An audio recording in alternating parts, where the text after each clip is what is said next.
Hi, my name is Miki. I'm from APU, Japan, and my field is learner autonomy. So I emphasize the importance of students, reflective learners, and for personal achievement, also self-progress and autonomous learning. So for autonomous learning, I normally use this key and give the key to the students and say, go to your own directions because this is your learning, and learn and find out and assess and decide where next step will be. So I give the key. So that's what I did for my class, which is a preparation program for studying abroad program. So in my preparation program course, students were given this key, and they decided so many special roles that they wanted to pursue. So the class was really great. Students made their own special rules not to speak English at all in America, even among Japanese, and they made great rules, and everything was working on really well with the direction that they wanted to pursue with the key because they held this key. However, what happened was that after I saw off the students that they went to America to study, and I was in Japan reading their e-portfolio, everything seemed fine, but as I visited them in the middle of the program, I realized that there were two kinds of keys students were holding. One group was saying like, here we are in America, we should be able to participate more, we shouldn't be shy, we should act more, speak more English in class. And the other group was saying, well, this is our studying abroad program. We have our own learning pace, and if we are not feeling comfortable, we should be able to be ourselves. So I was like, okay, there are two different kinds of keys. Oh, it seems like this direction is going to, they have the conflict direction. It seems like a chaos. What can we do?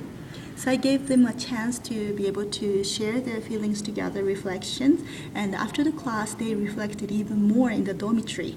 And what happened was like, because they started reflecting really deeply, they were using their personal key, opening their heart and sharing so deeply. And what we saw next day was a miracle. The teacher and me and the students, it was just an amazing day that almost all the students raised their hands and started expressing their ideas, exchanging ideas and asking questions in English in class. And the teacher came to me after the class like, oh, what happened to them? They're great. And I said, oh, they're great one day. And what we found out was the students were doing lots of reflections, and even nighttime, that some students cried really hard, and they were really sharing their feelings to each other and how they want to grow.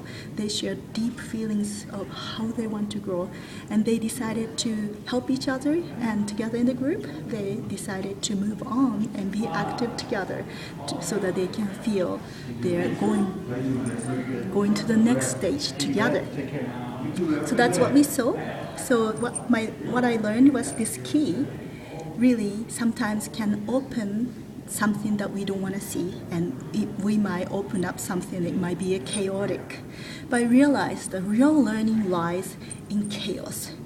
So with a key, we may open something, but after opening up and after sharing such struggles and difficult times, students can learn how they want to grow. They can share their visions. They feel more connected. They become very supportive group, and then they try to help each other, and special connection and real learning lies there. And what's amazing was that everything was kept in e-portfolio of everybody. Their joy, their appreciation for each other, and their tears of the struggle, all their precious part of learning was kept in e-portfolio. Thank you very much.